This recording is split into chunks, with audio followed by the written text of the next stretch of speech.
The cold November wind howled through the barren trees, carrying with it an eerie sense of foreboding.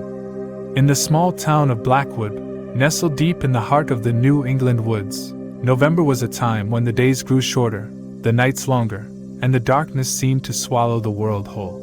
For years, the town had been plagued by strange occurrences during the month of November. It was said that the old abandoned mansion on the outskirts of town was cursed, and many townsfolk whispered tales of ghostly apparitions and unexplainable phenomena that had taken place within its decaying walls. The mansion had once been the grand residence of the esteemed Waverley family, who had mysteriously disappeared one fateful November night many decades ago. The mansion's rotting timbers and broken windows now bore witness to their vanishing, and it stood as a chilling reminder of a past shrouded in darkness. As November descended upon Blackwood once again, a group of adventurous friends decided to test the legends for themselves. Sarah, John, Emily, and David were college students home for the Thanksgiving break, looking for a thrill to break the monotony of their stay. They heard the stories of the mansion, and drawn by youthful curiosity, they decided to venture inside. On a frigid November evening, they made their way to the mansion, flashlights in hand. The moon's pale glow barely pierced through the thick canopy of trees, casting eerie shadows on the overgrown path leading to the mansion's imposing entrance. The front door creaked open with an agonizing groan, as if the mansion itself were warning them to turn back. But the friends pressed on, their nerves on edge as they entered the dimly lit foyer. The air inside was cold and heavy, and the atmosphere was suffocating. As they explored the mansion, they were met with peeling wallpaper, broken furniture, and a sense of abandonment that hung in the air. Strange noises echoed throughout the hallways, whispers of forgotten voices, and footsteps that seemed to follow them wherever they went. David, the group's self-proclaimed skeptic, dismissed the eerie occurrences as mere tricks of the mind. But his bravado crumbled when they entered a decrepit, cobweb-covered library. Books lay scattered on the floor, pages torn, and the scent of mold and decay hung in the air. In the dim light, they discovered an old diary, its pages yellowed and fragile. The diary belonged to Eliza Waverley, the youngest daughter of the family who had vanished.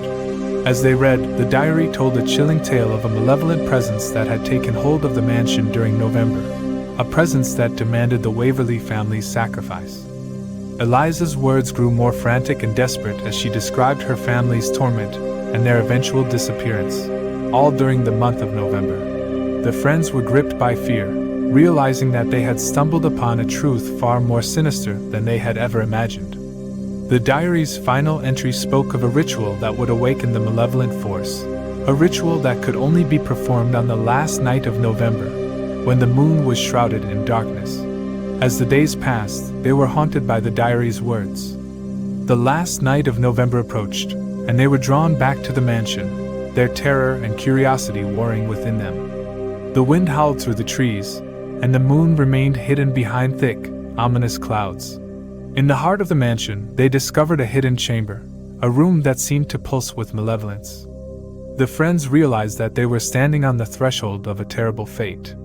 With trembling hands, they began the ritual, calling out to the malevolent presence, not fully comprehending the horrors they had unleashed.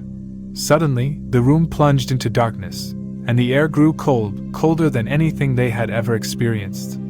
The walls seemed to close in on them, and shadows danced around them.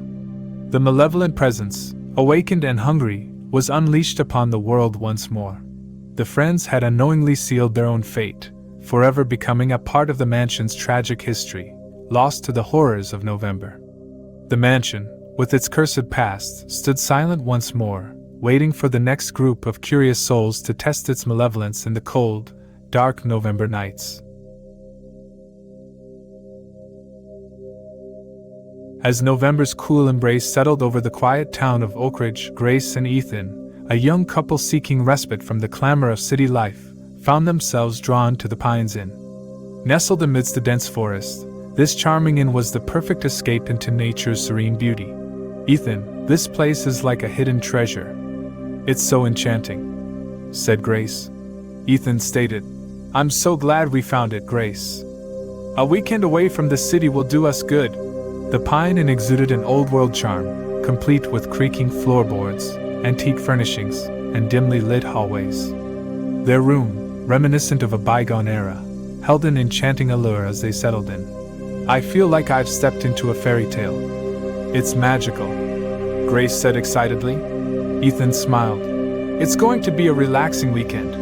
As the night unfolded, they snuggled under the cozy blankets, listening to the gentle raindrops tapping on the roof.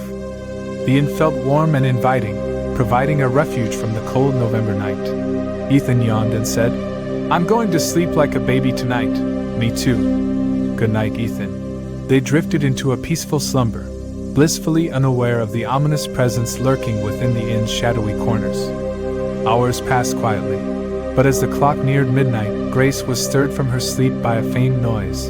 Grace whispered, "Ethan, did you hear that?" Ethan, half awake. "Hear what, Grace?" "Go back to sleep." Grace strained her ears, listening intently. The sound became more pronounced, resembling the soft, methodical clicks of a lock being picked. Grace, growing more concerned. "Ethan, someone's outside our door." Ethan, now fully awake. "What? Are you sure?" The couple sat up in bed, hearts pounding, as the unmistakable sound of a key turning in the lock resonated through the room. The door creaked open slowly.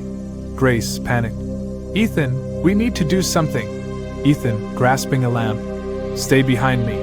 As they prepared to confront the intruder, a horrifying realization washed over them. There were no footsteps, no visible presence to accompany the opening of the door.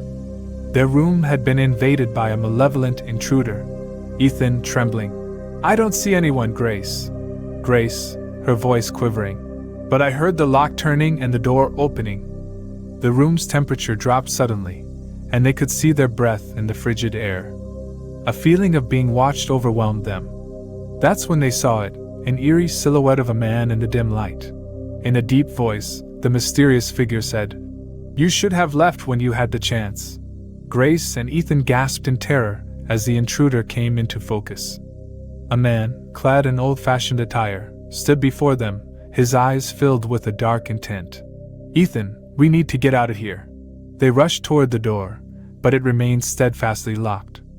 Panic surged through them as the man advanced menacingly.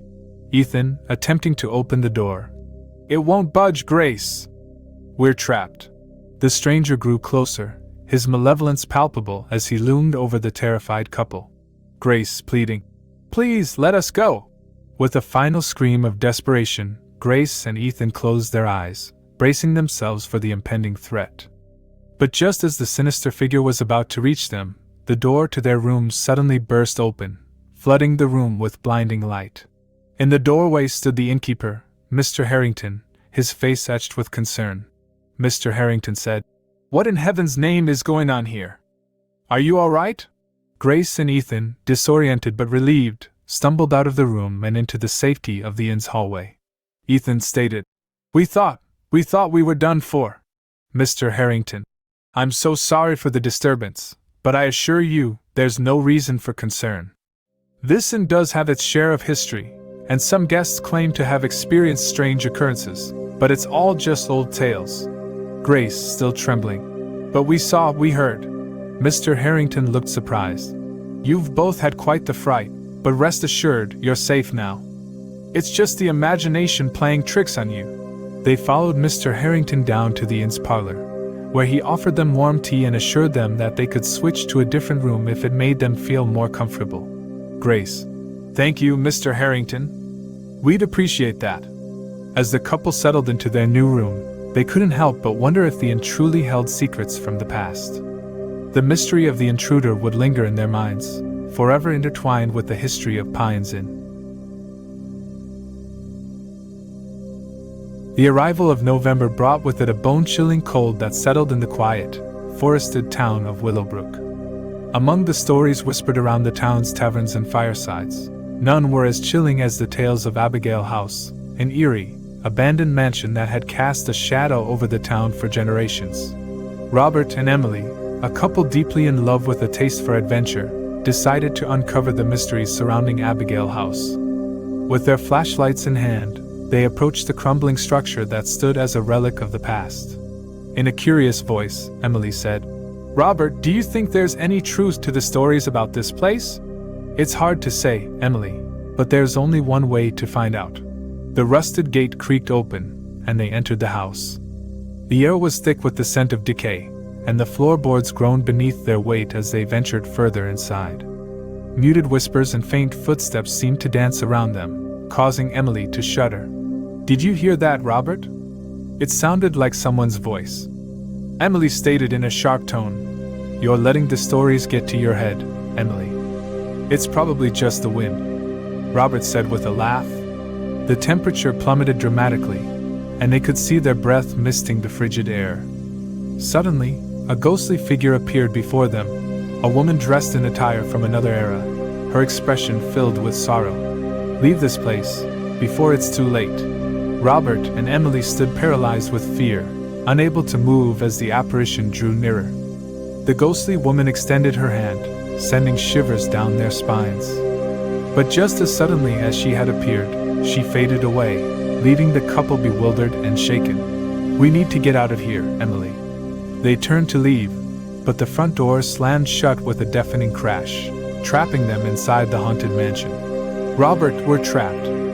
What are we going to do?" Emily said with a cry. As panic washed over them, eerie whispers and ghostly figures seemed to materialize out of thin air. The spectral woman returned, accompanied by other apparitions, closing in on them menacingly. Ghostly woman stated, "You should have listened. Now you belong here." Desperation filled their hearts, and it seemed as though escape from Abigail House was an impossible dream.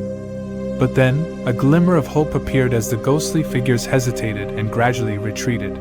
"What's happening? Why are they leaving?" Emily questioned. "I don't know, but let's not stick around to find out. We need to make a run for it," said Robert. With renewed determination, they charged toward the front door, which had miraculously swung open. The chilling whispers and ghostly apparitions retreated further into the shadows as the couple burst outside. Gasping for breath, they stood in the moonlit night, gazing back at the imposing mansion. Abigail House was still, and the ominous presence that had surrounded it had vanished. "We made it out, Emily. We're free," Emily stated quickly. "I can't believe it, Robert. Let's never come back here again." They fled into the night, leaving behind the haunting memories of Abigail House. The mysteries that surrounded the mansion would continue to intrigue the town, but for Robert and Emily, they were just relieved to be back in the comforting embrace of the living world, their hearts still pounding with the fear of a supernatural encounter they would never forget.